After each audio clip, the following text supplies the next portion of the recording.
Welcome to the Artist Society podcast. This is Tasneem Lohani, your host today. I'm an artist from Bangalore, India, and I'm in conversation today with another fellow artist, Vasudhaa Narayanan, based in Bombay. Today's conversation is about her practice, which looks at women's bodies, the scars we hold, the pressures that society put on our bodies to look a certain way, to behave a certain way, and how Vasudha navigates that through the lens of caste and her own subjectivity, and also collaborating with many other women to understand our collective experience of existing in a woman's body.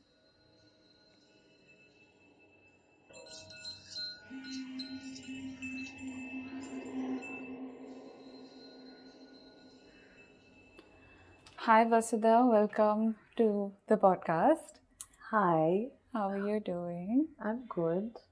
I'm excited to be having this conversation with you. Yes, same. We are sitting at Fulcrum Gallery where you've just opened your show Spoiled Fruit just 3 days ago, 4 days ago. I think 4 days now. How's that feeling? It's a bit surreal because I've been living with this work for so long, and to now have it be, out there and out in the world and to have its own life is quite exciting. So in that sense, I feel good about it. Yeah, as you should. And I think it's a body of work that feels very vulnerable to make. Yeah. Yeah. Yes, it involves a lot of vulnerability, even on my part, in order to be able to create this work and to also include so many women uh, in this work. So it's been quite an interesting process to sort of figure out the way to do it uh, in the last 5 years, and what feels equitable, what feels honest, what feels sincere. So in many ways it's been a fun challenge to figure out. And it took you 5 years to. Yeah, I started this work in 2020. And it's been ongoing since then. What prompted this series? So I mean, in my practice I've always been very interested in gender, femininity, the body, how the body moves through a domestic space, especially within patriarchal constructs, and especially in a society like India. I was very aware of the differences in how women were treated or young girls were treated, and I have always been a very curious child, and I think that curiosity sort of continued and has led to these various bodies of work that I have been making. And What were you curious about as a young girl? I think I used to what was I curious about? I was curious about, like, I would notice the differences in how, like, my mother would eat after everybody would eat, or my mother and grandmother, when we'd visit my grandparents, how they would always be serving the men, or even, I mean, especially when it's like yele sapadu, when there's What like is that? The banana leaf, when you're eating on a banana leaf. So if there was a function or people were coming home, Yellow is. yellow is leaf. Okay. Um, So I will interject and say both of us know some Tamil and I worse than you. I grew up in Chennai, but I picked it up here and there. So yellow is leaf. Yele is leaf. Got it. Yeah. Or colloquially, it's also ele. So yeah. Does it have anything to do with the Elaki banana? It could. I have no idea. I'm not sure. Because that bananas be specific to Tamil Nadu, no? Yeah, Yelaki, yeah. And I've heard in Maharashtra, at least in Bombay, they say Yelchi. Mm. Yeah, that's the only banana that I eat. I don't eat the big ones. These mini yalki is And what I they're eat. also tastier. Hmm. Besides the red bananas from Hmm. Kerala. So. Yes, you were talking about the Yeah. So I guess I would always notice these differences, and especially when there were family functions or events, it was like all of the men would sit first and all the women would be serving. Then they will clear, all their yellows after they're done eating, and only then the women would sit. But then the men would not serve them, So after. the women are always serving them. Yeah, and then some of the girls will eat early with the men, so that when the women are eating, the girls can then serve, so I would notice these differences, and I must say that these I'm speaking specifically to a Brahmin household. So the work that I also have done in the past critiques it within that context, the Brahminical patriarchal constructs, So these were some of the observations, and then when I was, when I got my period pretty young, when I was in the 5th grade. So I would notice how whenever we were on our period, it was like a game that can we get away with it without telling our family that we're on our period. Was it also the women in the family or just the men? Yeah, it was the women as well. Yeah. I mean, it was the women who would enforce it. Yeah. So the men would never talk about it, Of course. So these observations were, I guess, some of the I was curious, like, why can't we go to the kitchen? Why can't we touch? And you grew up in Nigeria. Yes. Till the 6th grade. And all of these traditions were carried forward in that land as well? No, it was only when I would visit my grandparents in Madurai. Okay. Yeah. So my parents were very open. They are very open. They're very liberal. They've really pushed us to not be limited in so many ways. They're both, yeah. My sister and I grew up with a lot of freedom. We did, dancing and sports and music and everything that a Brahmin child would do. and in many ways, I guess I had this inclination towards the arts at a young age. Like one of my earliest memories of making art was with my mother. She would mix atta and water to make a kind of gum, like hot water, and just boil it. And she would rip up magazine papers so that I could collage a landscape. Oh wow, eco-friendly too. Exactly. And one of the challenges in Lagos, for example, was that we would have very frequent power cuts. So, and also TV was not working. We didn't have internet when we were growing up. So we needed to keep ourselves busy in these ways. So my sister and I even started a library in our house, like with the cards and slots and things like that. So when our friends or neighbors came over and wanted to take a book, we'd like give them a library card. And wow. So I guess these were the ways in which we would, be creative when we were young. That's so sweet. And did you have an elder sister or a younger sister? An elder sister, yeah. She lives in Bangalore. Oh. Yeah. So you also lived in Bangalore for a period of time. Yes. And that's how I think we're kind of acquainted with each other. But this is probably the first time we're sitting down to actually chat, which is quite funny because we've crossed paths many a times. And we lived in the same city for quite some period of time. But it just never happened that we sat down and spoke. We're also getting to know each other on this podcast. There is this lovely book in your hand that you were telling me you wanted to read a poem out of. It's called Wild Words, this book. And it's by 4 Tamil poets. So which poem is it that you wanted to read? So, it's this poem by Kuti Revati, translated by Lakshmi Holmstrom. And this poem found... Is her name Kuti, or is that endearingly Kuti, Revati? I think it's an endearing. It is an endearing title added to her name, but I think that that's the name she goes by also. Maybe legally, I'm not sure legally. Yeah, okay. But so Kuti is small, Small, in Tamil. yeah. So I just wanted to say that for people who don't know what Kuti means. So it's cute because there are a lot of these kind of suffixes and prefixes that you have in Chennai. I've seen a lot. So my dad's best friend is called Vijay Babu, right? And so we call him, and Babu is like you say to a small kid. Right. Probably his father was calling him Vijay Babu, and we call him Vijay Babu uncle. Right.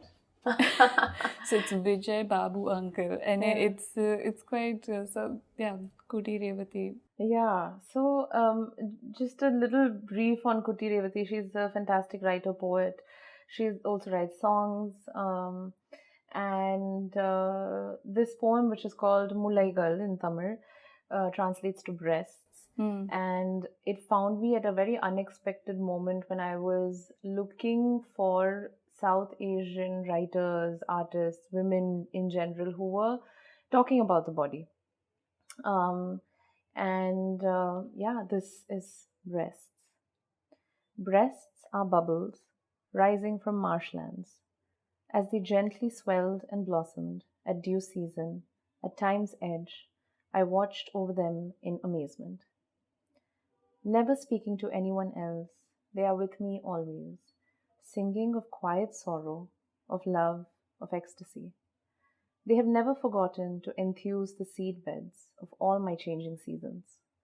At times of penance, they struggle and strain, and at the thrust and pull of lust, like the proud ascent of music, they stand erect. From the press of an embrace, they distill love, from the shock of childbirth, milk flowing from blood. Like two teardrops which cannot be wiped away, when love is thwarted, they fill and they overflow.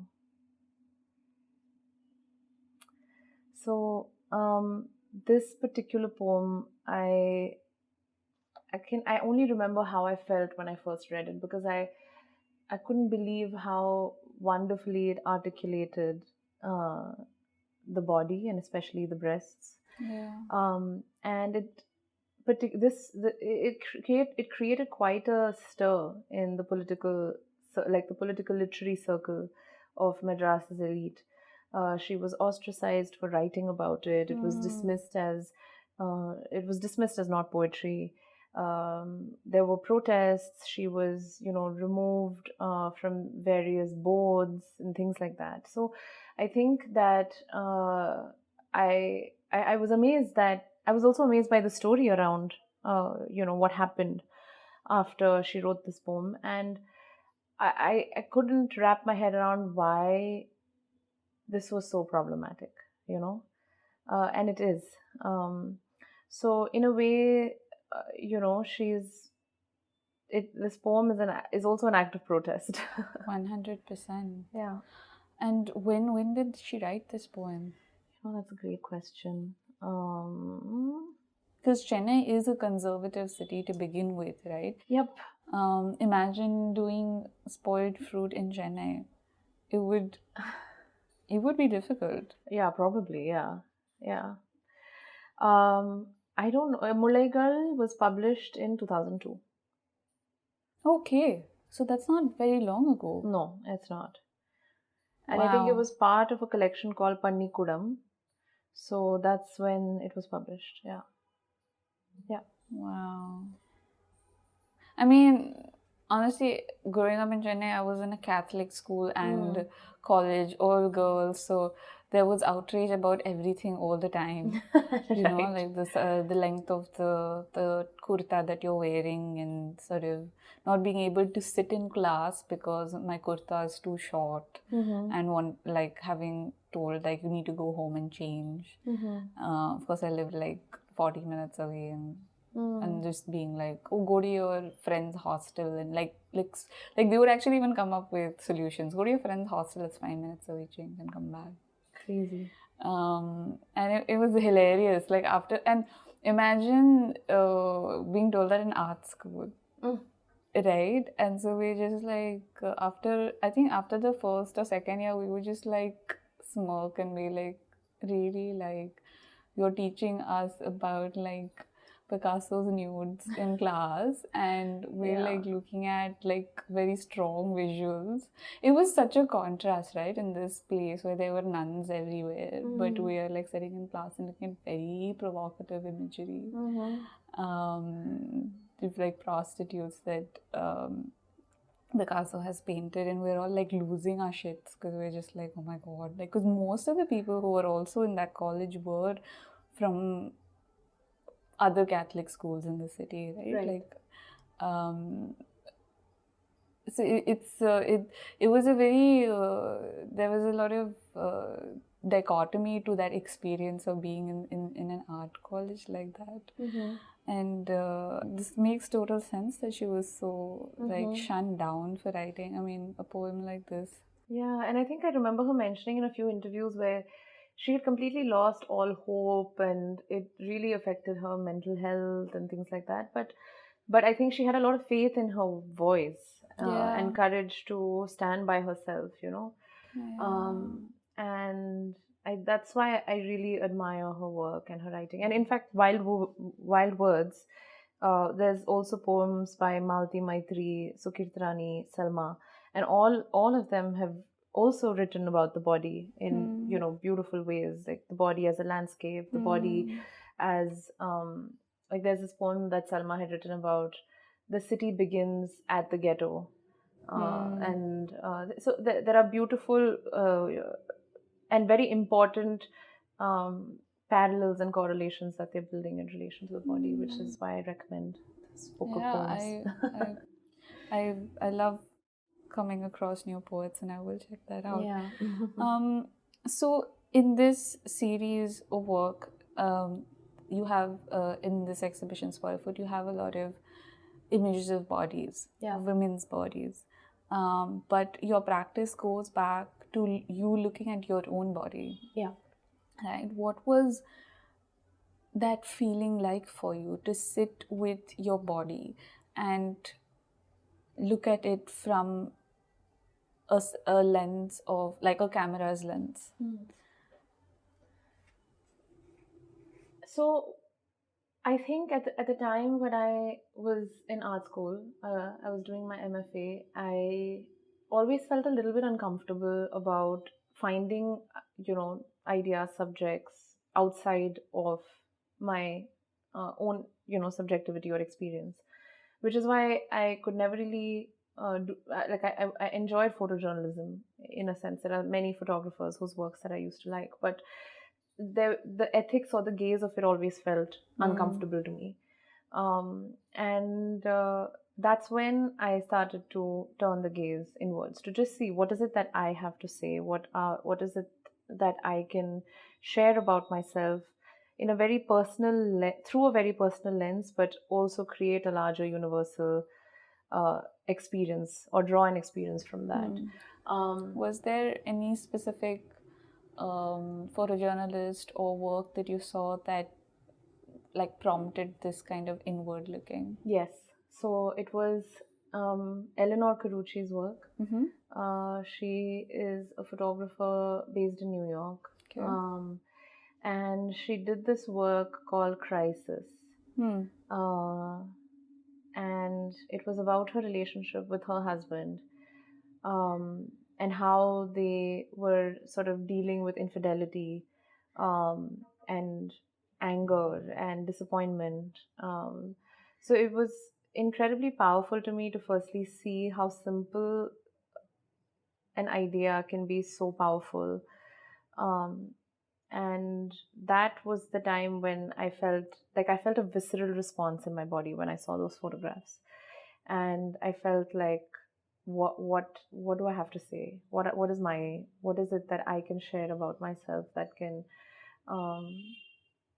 create this kind of a cathartic experience? Because it was also that for her.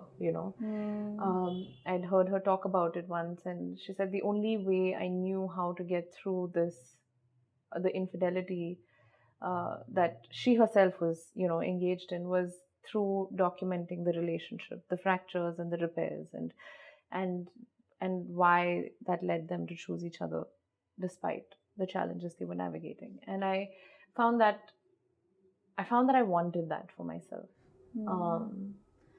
And that's when, in San Francisco, when I was doing my MFA, I started to make work about menstruation. And it when I started off, it was very distant, and there was a lot of anger in my expression of it. So I would collect my tampons, and I would, use tampons, and I would bring it into the kitchen, which is something I was never allowed. I myself wasn't allowed to enter the kitchen. So it's interesting what you said about this artist, because and the effect that it had on you. Yeah. Because oftentimes I feel like when we go and see an exhibition and we see the impact that it has on us, that really reminds you of the power of art, and it inspires you to sometimes live up to that feeling that you got, right? And it's very beautiful to also hear you say that, because I've had that so many times where I've sometimes even listened to a song. Like, I think I remember the first Billie Eilish album came out, and I felt it was so raw and painful and beautiful, and I would listen to it all the time just thinking, I wish I could just get half as good at talking about what I want to talk about the way she is able to, and have that effect that she has on me. Yeah. I felt that way about SZA's first album. I think it's called Broken Clocks. The song is called Broken Clocks. I think the album is called Control or something. I don't know. But that album, and the way she talked about her desires and her disappointments in men and heartbreak, or it really, I loved it. I loved it because it was so unabashedly honest. Yeah. And what was it that made you want to talk about menstruation? It's very layered, the experience as Indians, I think. I mean, as a woman, it's complicated, but I think in India, especially when you grow up in a religious household and your parents and your family is religious, there's so many more layers added to that. So, yeah, tell me, what was it for you? I think with menstruation, it is one of the most painful experiences in my life. It is filled with a lot of anxiety and stress. I told you, I'd gotten my period in the 5th grade, which is very early. I've been on a period for most of my life at this point. And I have very, very, very, very painful periods. Vomiting and fainting and hot flushes, and sometimes the pain is so much that I have to get admitted in the hospital and get IV painkillers. And so I have lost a lot of opportunities in life because of this.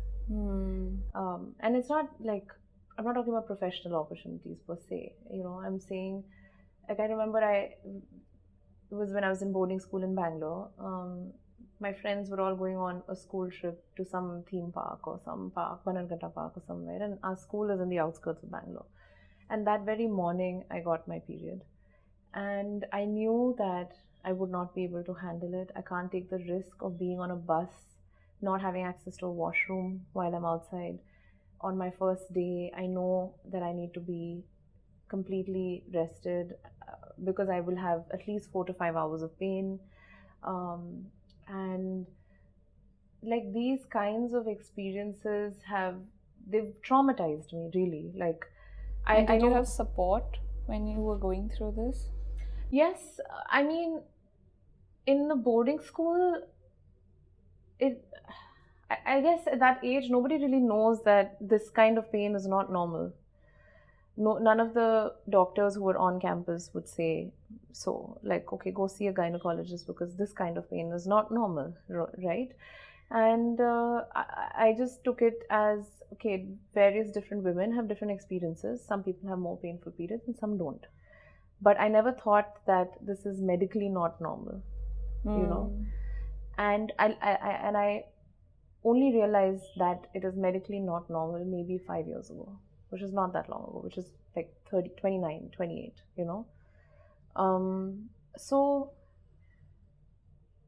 yeah, I mean, I guess I had support, but That's a really long time yeah, of having your periods to not find the care that you need and find answers to what you're going through and normalizing yeah. a lot of these things. Do you think that when you go to a doctor, even when you go to a gynecologist, and even when doctors are female, they trivialize our experience, they trivialize women's experiences? Absolutely.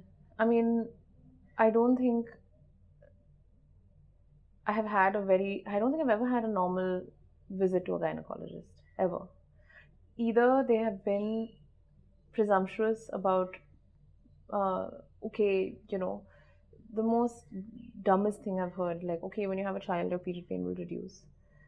But that is not the reason, like, you can't give that as a justification to an adult who doesn't have a child now, you know? Or may not want to have a child. Exactly. And are you suggesting then that you can't solve this problem for me in the body that I have come into your clinic with today? Or to say that, oh, I'm sure, okay, you're not married, then you're not sexually active. So these kinds of assumptions that I would walk into would all automatically throw me on edge. And I wouldn't, so I generally don't go to a gynecologist, you know, because of that, even now. What would a normal visit to a gynecologist be like for you? To firstly hear a doctor say that your pain is valid. And I'm sorry Amen. that you have lived, you know, a majority of your life being afraid of your period because it's not normal to have this kind of pain. That's it. Like, saying that out loud to myself feels like I could cry, you know, because it has never ever happened. So I think that's when, I mean, to answer the larger question, that I've never had a normal experience around my period, which is why I felt like I used to have a lot of anger that my sister doesn't have pain, my mother doesn't experience pain. When I'm visiting my grandparents, I can't hide it because I'm throwing up, I'm fainting, I'm having hot flushes, I need a hot water bag. All of this, there is no avoiding it because the physical symptoms are so much. And so I felt like I needed to make work about the anger that I was experiencing more so than what the work eventually became. Which is why when I had started it, I brought a lot of anger in the work. Like, I would bring the used tampon and keep it on a cutting board. Then I would dissolve blood in a glass of drinking water. All the things that were unacceptable, you know, because it's unsanitary or because of impurity. It's all masked under impurity, right? But that is what I wanted to challenge, and I did not realize at the time that I was critiquing Brahmanism in the process. It was a byproduct of my anger, almost, you know. It was I mean, I didn't realize that expression was also that. So yeah, I mean, that's kind of where it started, and then You did the performance, Am I Clean Enough? yes.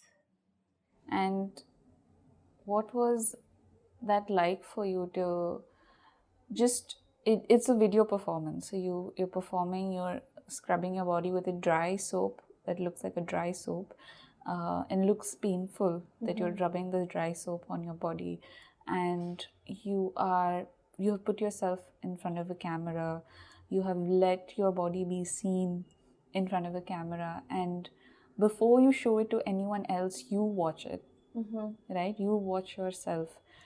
What is that like for you?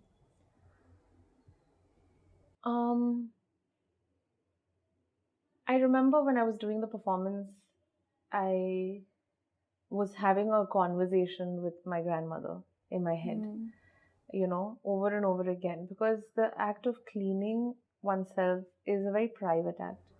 It's a it's almost ritualistic. It's an act of care to clean your body, to be with your body. It's the only time in the day that we're ever with our bodies, So by bringing it into, in a way, the public space, I don't want to keep this body private. I want myself and for people to be confronted by the body. Yeah. And so that act of care becomes an act of violence also, because I'm cleaning myself with soap. It's like there's a small bowl of water. I use it just to moist the soap, and then after a point, it becomes dry. So the act of care becomes an act of violence, and you hear the scrubbing, the sound of scrubbing, over and over and over again.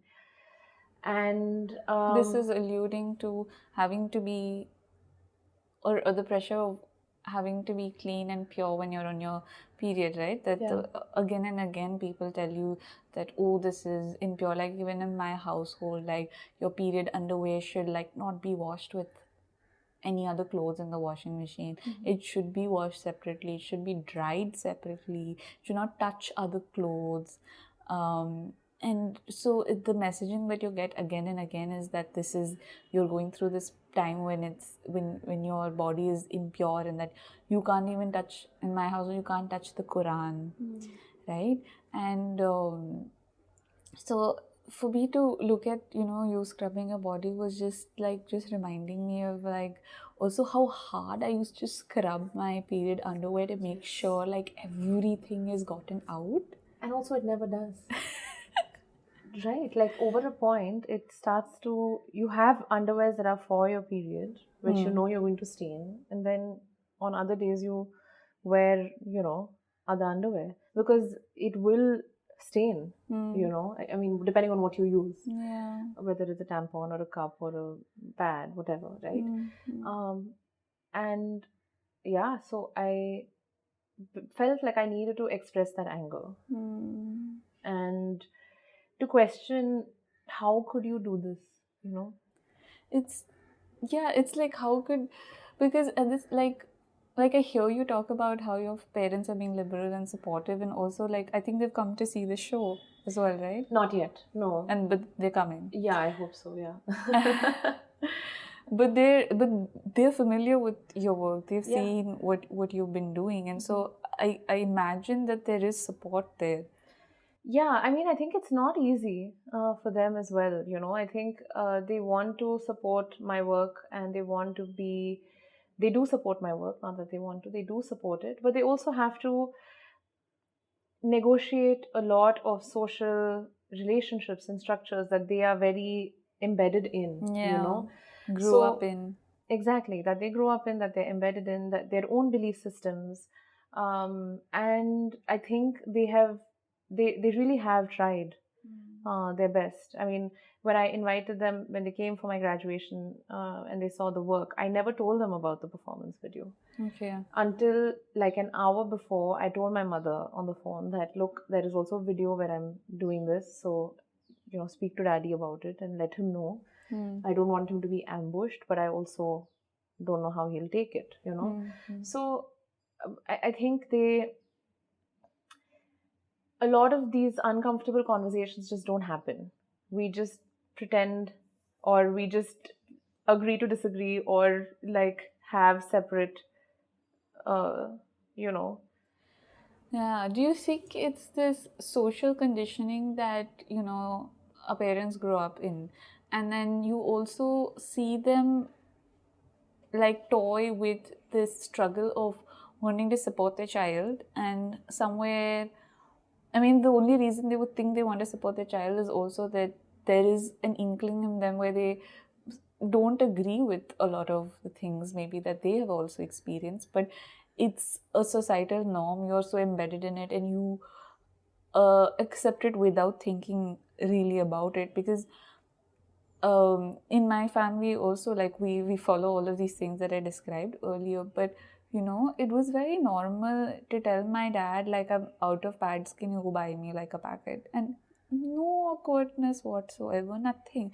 Like, he would also sometimes like advise us on like things related to our period, and maybe not to me directly, maybe to my mother or whatever. And then my mom would come and say, dad suggested that we could do this when we're on your period, so that, like, we can be more comfortable and relaxed. And I would just be quite surprised, because there was this whole side where there was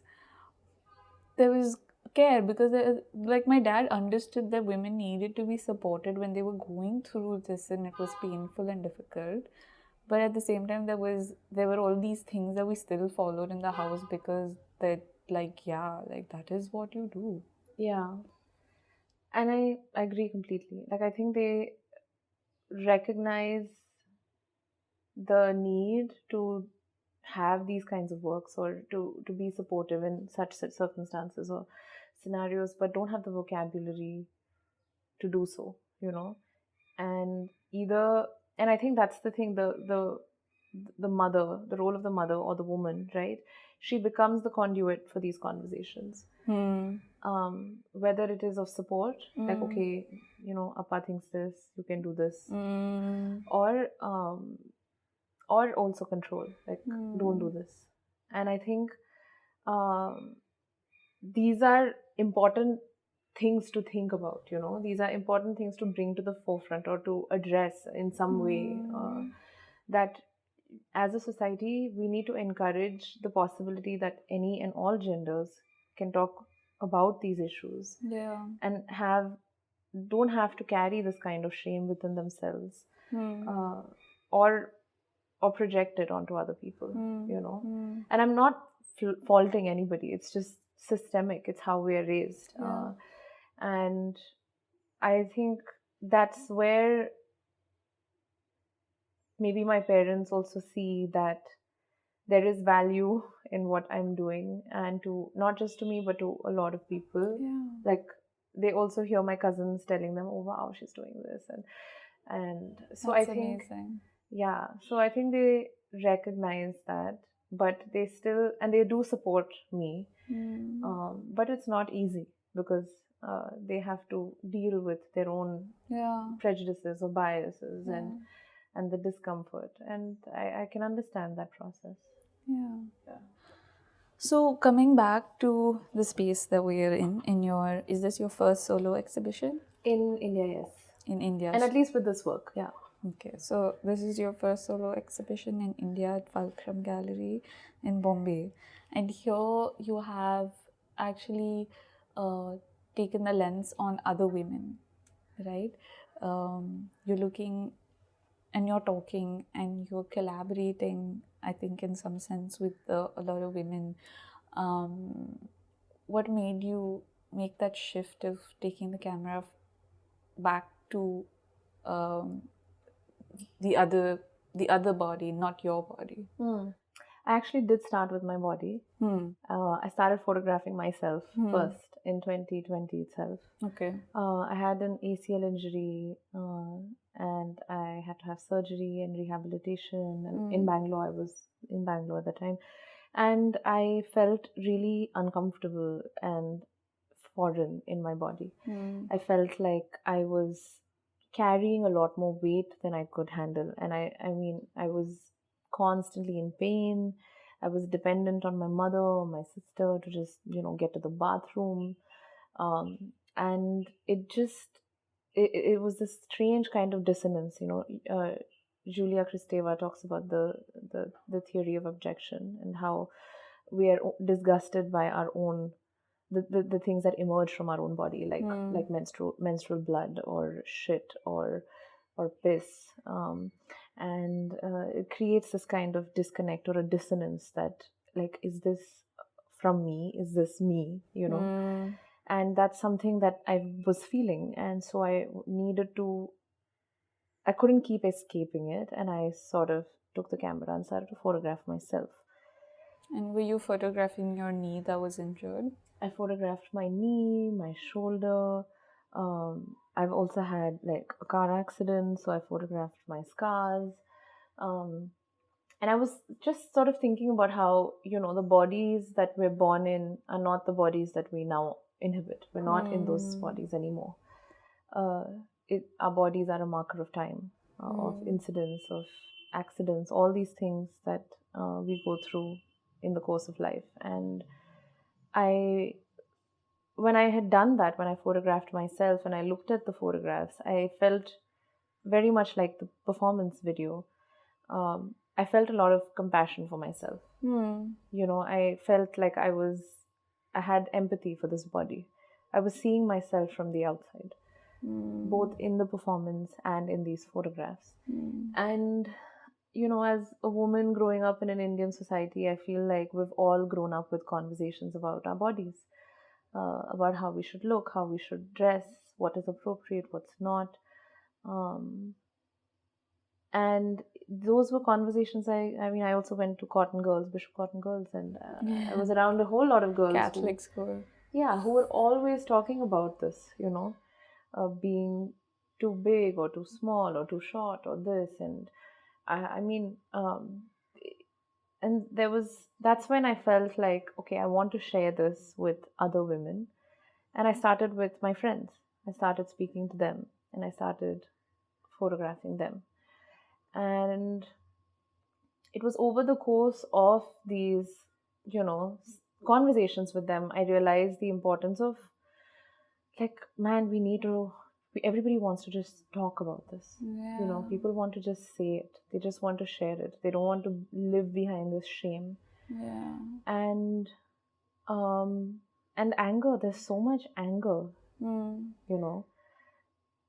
and I wanted to create the space for us to exist in this contradiction of shame, of love, of anger, of care. And that's when I felt, okay, I need to bring more people into it, bring their own subjectivity.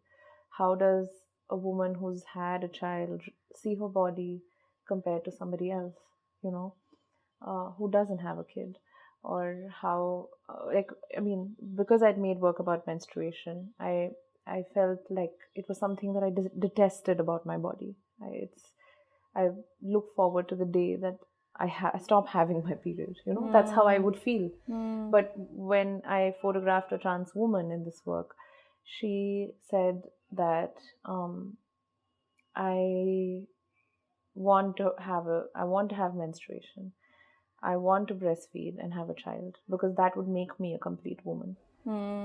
And so the process of these conversations were extremely revelatory for me, because I realized that we're all shaped by such diverse desires and hopes and needs for ourselves, and yet we're all sort of navigating or dealing with the same structural realities that are enforced on us. And so in the work, I wanted to create this almost like this pantheon or cacophony of voices where all these contradictions of various experiences can exist next to each other. So you have a sound piece in the show where you've recorded the voices of these women alongside. So you come in the space, you look at the images of the women that you have photographed, and then you also listen to their voices. And I remember when I came in here to see the show and I was listening to the voices, and I was very uncomfortable because I think I wasn't prepared to listen to what I was listening to. And I think a sense of intimacy comes out when people decide, or people know that it's only their voice being recorded, right? That when they're saying something, and then it becomes a very personal conversation that, in a way, feels like these are all conversations that you've had in your own head at some point, right? And it took me a minute to sort of just force myself to sit with it, and then realize that like a woman talking about how she never really wanted to have a child, but then she did, and then now her body is so different, and that she didn't have agency over that. The women feel so conscious about their bodies all the time that they need to look and behave in a certain way, and all of these, I mean, like, you can, as a woman, I think you can relate to everything, right, in some form or the other. Everything that's ever been said about your body, even to other women, somehow you relate to, because in a way you would have heard it at some point or the other and just pushed it down in your psyche because you just don't want to remember it anymore. Like, you just want to move on and just not have that nagging at your heart all the time. Yeah. So all that comes up when you just kind of sit with it, and you in it. I definitely, like, one of the great things about art is that you come in, you feel uncomfortable, but you leave with a light heart, right? And that's what it was doing for me. Thank you. Yeah, because it's seemingly it feels like, oh, like everyday women's experiences, but also actually from the voices I felt like there were also a lot of older women who were talking, who normally will never talk about something like, I never wanted to have a child, right? Yeah. Or that I hate my body. Like, I have never heard an older woman say that out loud. And it like put me in like deep sadness, because like it feels like I have so much more work to do in my life as a woman to make sure that I don't allow that to happen to me. Yeah. To be taken, to my agency be taken away or giving it up. And I think, I guess in a way we always relate it to ourselves, right? After a point, it stops being about the person that's saying something. You start associating a lot of things to your own psyche, your own experience. So it's not like, what I'm saying is nothing to do with the person itself. It's just kind of the projection of her words onto my life that I'm making by myself. Yeah. And it just, so I mean, I'm just sharing that all these things came up. Yeah, I guess that is what I wanted. I wanted with So this well done work. then. Thank you. I wanted this work to be a space where people enter it with their own subjectivity. So you are obviously seeing bodies, and you are hearing voices, and there is this fracture of the voice, and then they come together, and you pick up on certain things that you feel you resonate with more than other voices, um, and I think having this complexity of various experiences that are related to the body was sort of the hardest part of the work, looking at how the body is the site of caste experiences and violence, for example, about where religion enforces what is acceptable or not in a body. How do we internalize all these beliefs within ourselves? Like one of the women in the piece talks about how she's okay to enter holy places, but I don't know if I can offer namaz, and that is no one. I mean, if you're okay, you've been raised in a specific way, but once you leave your house, we still carry that within us. Yeah. And as an adult, she still reckons with whether in the apartment that she lives in now, can she do it, and I think that is the real challenge.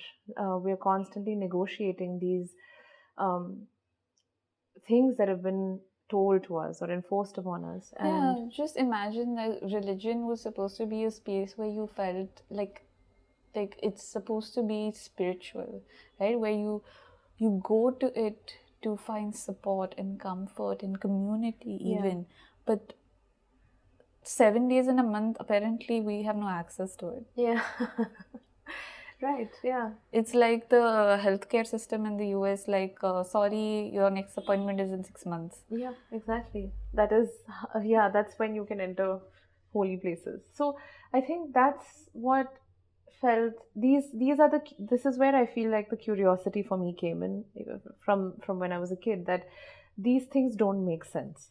There is no logical reason for me to accept that for 3 days I can't enter the kitchen or the prayer room or touch anybody, but on the fourth day I can do it.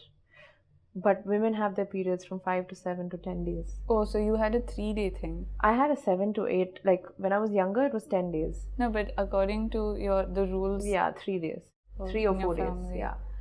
Okay. So it didn't make sense, and that's why I did the performance. Because in the video, I'm cleaning myself over and over and over, and then when I leave the kitchen, I'm still menstruating. You know. So at what point of cleaning myself am I clean enough to enter the space? Especially if I'm still a menstruating body. And it's the same thing, right, with this work. Like many of these things were so arbitrary that it did not make sense to me that these kinds of control existed, and that we were either taught to or told to accept it, you know. And I think, I don't know, I mean, I want people to be confronted by these questions and these contradictions, and to be to think with some kind of ethical and moral, like their own morality. Like, is this okay? Am I okay with this? Am I okay with a woman being forced to have a kid for to maintain the purity of their bloodline? Am I okay to be in a marriage that is that has complete lack of respect or dignity because of the way my body looks? Exactly. You know, so at least we must ask these questions and sit with that discomfort of what arises. And I think that's what I want to do with this work. I think rather for women, the discomfort is negotiating, oh, am I allowed to talk about this? Yeah. And once you're in the space where you're like, oh, like, I'm listening to these voices, I'm looking at these images, here I am allowed to talk about it. And then this becomes the safe space. Yeah. Right? Yeah. And I think, like you said, women want to talk, women want to share, and women have been sharers. That's how we survive, right? Yet we don't share a lot of these things with other women, because so much of this conditioning and rules being passed down are enforced by the same women. So it's like I keep saying that, you know, we live in hustle culture where capitalism has successfully convinced us that even though there is no whiplash master behind you, you feel guilty for not working till 4 a.m. The same thing patriarchy has achieved, where it's convinced women that even if we are not around, even if men are not around to remind you that you're inferior to us, you will remind yourself and other people of your kind. Sylvia Federici, exactly. This is exactly what she said about like women's bodies and patriarchy, and sort of introducing Marxist feminism in relation to the body. It's exactly this. So yeah. And so tell me this, the title of the show comes from a conversation that you had with your mother in Tamil, and I want you to tell us what the conversation was. So when I was a kid, I somehow remembered this. I would ask my mother if fruits that had scars or marks, or if they had bulges, or if they turned black, if they were spoiled. And in Tamil, which is my mother tongue, so I would ask her, "Amma, idu kettu poirka?" And she would respond, "Ille, adi patturku," which basically means it's a bruised fruit, so you can eat it. You know, it's fine, just eat it. And for me, that metaphor sort of carried forward into this work, to think about how these women have displayed an insane amount of courage, firstly, to do this work, to trust me, to collaborate with me, and then to also share their deepest pains and shames and desires. And the title sort of emerged from this place, this point of origin of myself and my body, and how these women's stories and bodies become almost a defiant act. And I wanted to embody that contradiction. So that's where the title comes from. And so all of these images in a lot of these images, you have focused on different kind of scars women's bodies hold, like stretch marks from a pregnancy, or scars from an accident, or graying hair, a hint of balding, all of these things that you associate to femininity, and cracking heels. Like, there's this image that I just really love. It's this I see the back of the feet of a woman on this, I think, kalamkari bedspread. Here I am referencing to one of the many photographs Vasudha has made as part of her show. And I just look at it and think of, I had a housemaid when I was younger. Her name was Glory. And it reminds me of her feet. And haven't thought about her in forever. And we used to live in a big joint family, 15 of us, and she used to be there from morning to evening, and I used to go with her to the church, and she used to buy me a 5 rupee murko on the way back and all that. And I used to spend a lot of time with her, and she loved me and I loved her. And she's passed away recently, I found out, and it just brought that back to me. And I never thought that I actually noticed her feet that much, but it just brings back that memory of her feet. And we were on this 2-floor house, and I started thinking about how many times she would have gone up and down, and what led to her feet looking that way. And then it reminds me of the ads that used to run on TV. There's then the crack heel thing, where was it called crack? I don't remember, but of course there was a cream that was called Crack with a K. Move. No. That was for body pain. I think, there was this cream for cracked heels. Yeah. And it was called Crack. Crack with a K. Yeah. And it just reminded me of that, because then you would have these visuals of women walking around the household and having really cracked heels with bruises and discolored, and then everyone in the household would be nudging her, no, apply this, and then suddenly her legs go from looking brown to pink white. Yeah. And it's always the daughter who's giving her the cream, and then overnight, after the use of the cream, she's actually, amazed by her own new legs. The sun gives it in this one ad. I guess we've made some progress.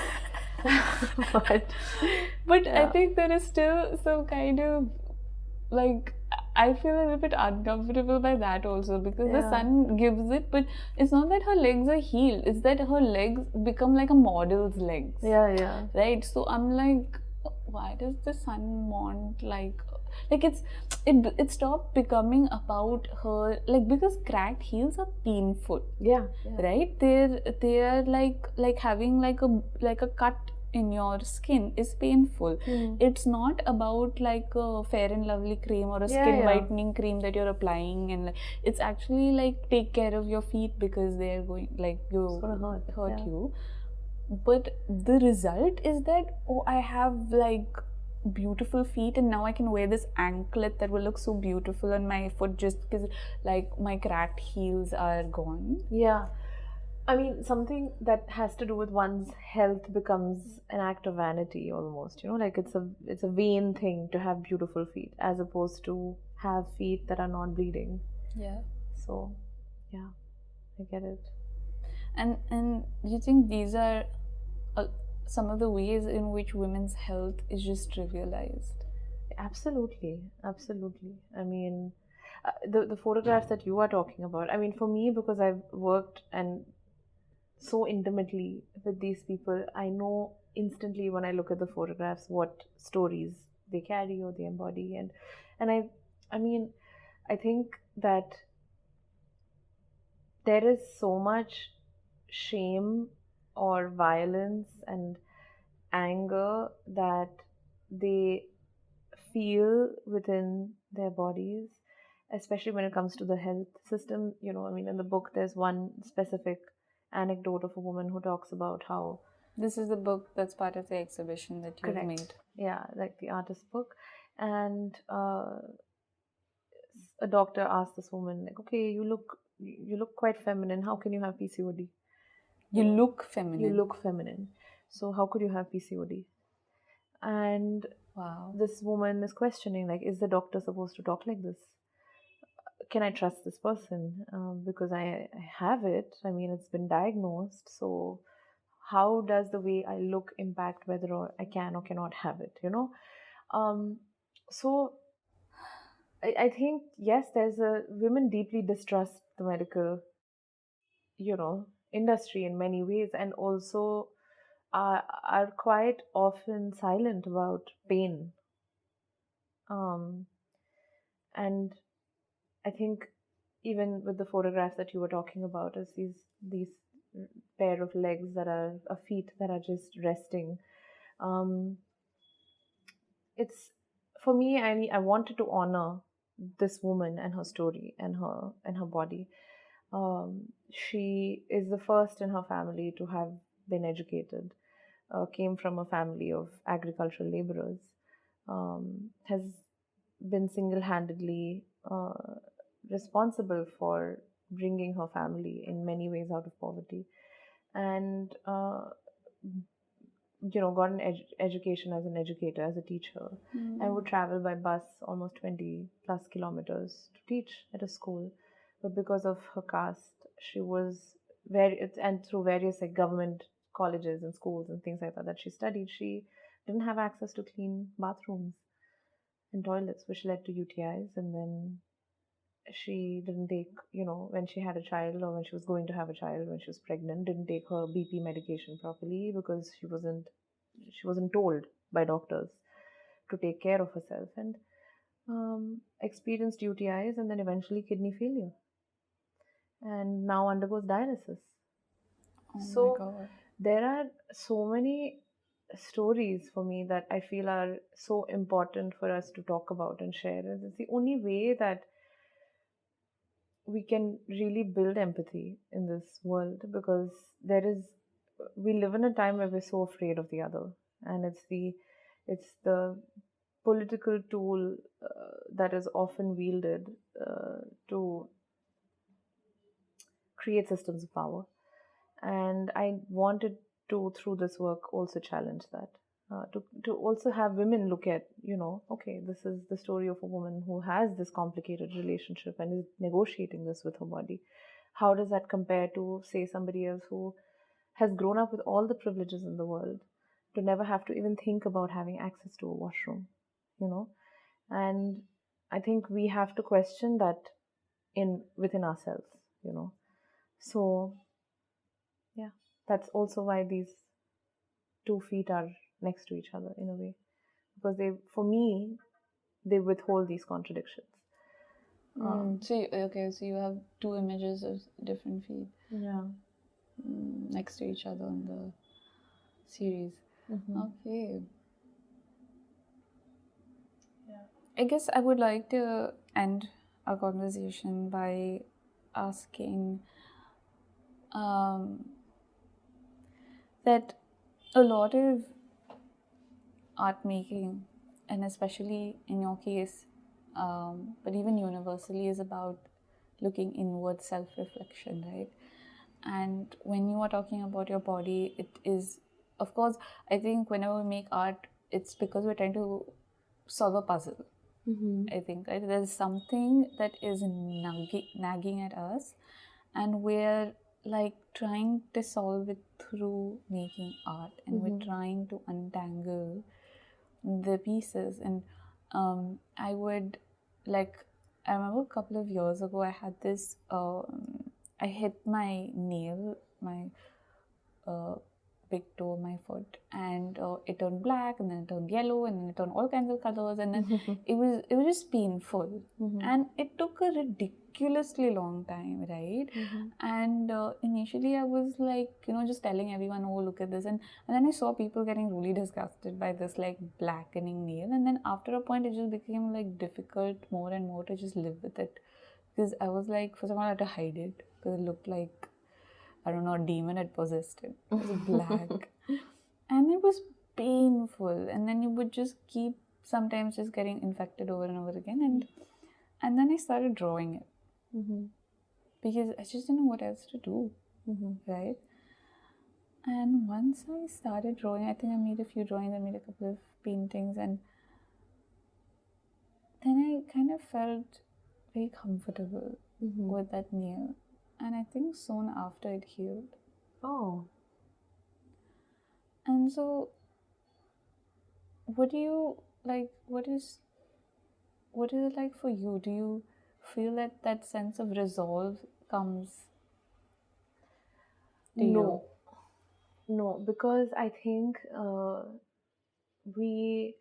I have moments of resolve when I'm in conversation with these different women, and I'm like thinking about my own privilege in the process where they're sharing experiences. There is a kind of shared, I guess, in that moment, I feel like I have a lot of compassion, for myself, but also for them.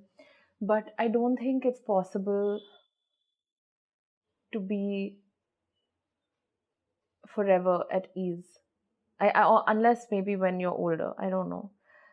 I know a lot of people, a lot of women who are older who feel like they don't give a shit about anything and their opinions, the world's opinions, or feeling completely secure and safe and sure about themselves and their bodies. And then there are many women who are in their 40s and 50s who don't feel it. I don't think I can say with certainty that I feel a kind of resolution or a resolve, because No, I meant the question was more for you in your body. I don't think so either. No. I guess it, in a way, it makes sense, because also I think it, like, once you feel totally resolved, then you stop making the art, right? Like, once my toe healed, I didn't paint it again. Yeah, and I think that's the thing. It's a constant negotiation with yourself. Like, But do you feel like you're inching towards it with everything that you express, put out there? I'm just curious. I think I think about my body lesser now. Like in a conscious way of like... In a way of like, okay, do I, is this okay? Do I look fine? Is my, I do think about it still, but I think about it lesser than I used to. And that's a big thing. It's a huge thing. Because, I mean, in one of the collaborations with one of the women, she said that I think about my body almost all the time, and there's nothing I can do to change it. And when she said that to me, I realized that I do the same thing. Very subtly, like, am I dressed okay? Is my bra strap showing? Is my butt looking too big in this? If I sit down, will I reveal too much of my thighs? Is my arms, like, this is the thought I had this morning when I put on this sleeveless dress. My arms are looking a bit big, but forget it. Like, let's just dress and leave. I had this brief thought when I put on this dress, but it was a brief thought and I had to move on. But there have been many, many times when I was younger where that brief thought resulted in me changing my clothes over and over and over and over again. So I would say these are like ways in which I think about it less. But I think it'll always be a negotiation for me. Yeah, I think it's not, I think it's a huge history, ancestry that we come from. Yeah. And to pull ourselves out of it may not be possible in even a lifetime, perhaps. You can just try. Right? So I think, of course, it's perhaps too much to ask to resolve that with, but I guess I think that the reason that we go to art is to help us forward that path, right? And I'm glad to hear from you that that's been the case for you also, because it is, I think it's practice. It's rewiring your brain, it's reminding yourself, and it's a lot of work, and it's constant work a lot of the times. But if our practice of art making is what is complementing even a shift in our lives, and you're able to embody what you're putting out in your work, I think that's a big achievement. Yeah, I think so too. And I mean, I have to say, I didn't get here alone, you know. I mean, yes, Eleanor Carucci was one of, I mean, I'm looking at photo artists specifically, but when I was at my MFA, there were also other artists like Janine Anthony and Carolee Schneeman, Anna Mendieta, Miyako Ishiuchi, all of these women looking at the body and in various contexts, right? Um, and I also derived a lot of courage from these voices, and even Kuti Revati, for example, to be able to even have the courage to do this, you know, uh, and to also have belief that there is value in making this work for 5 years, you know. Uh, so I think, yeah, am I feel immensely grateful for the artists before me because of this. Yeah. Thank you, Vasudha, for spending this much time with me, and I'm glad we finally sat down and chatted. Me too. Till next time. Until next time.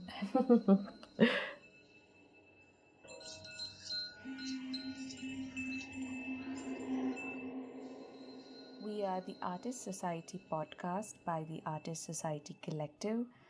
Find us on Instagram to hear about the next episode. We are called the Artist Society Collective.